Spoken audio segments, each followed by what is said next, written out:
ఇప్పుడు ఉన్న most of youngsters కి హార్ట్ అటాక్స్ వస్తున్నాయి. వాటి వల్లే చనిపోతున్నారు కూడా. అంటే నేను కూడా యంగ్స్టర్నే కదా.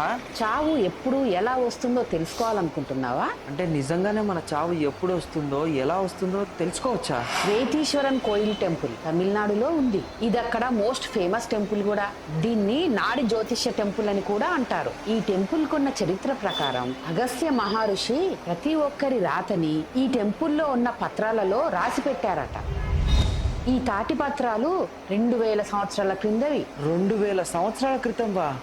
అసలు ఈ తాడిపత్రాలు మన డెత్ ని ఎలా ప్రిడిక్ట్ చేస్తాయి? నీ వేలి ముద్ర ద్వారా ఫింగర్ ప్రింట్. ఫింగర్ ప్రింట్ ద్వారానా? నీ ఫింగర్ ప్రింట్ ని 108 తాటిపత్రాలతో కంపేర్ చేసి నీకు సరిపోయే తాటిపత్రం వచ్చే వరకు డిఫరెంట్ క్వశ్చన్స్ అడుగుతారు. ఎలాంటి క్వశ్చన్స్? నీ పేరు, తల్లిదండ్రుల పేర్లు, జన్మస్థలం, ఏ నక్షత్రం, ఇలాంటివి అన్నమాట. వాళ్ళు అడిగిన వాటి అన్నిటికీ చెప్పిన తర్వాత ఏం జరుగుతుంది?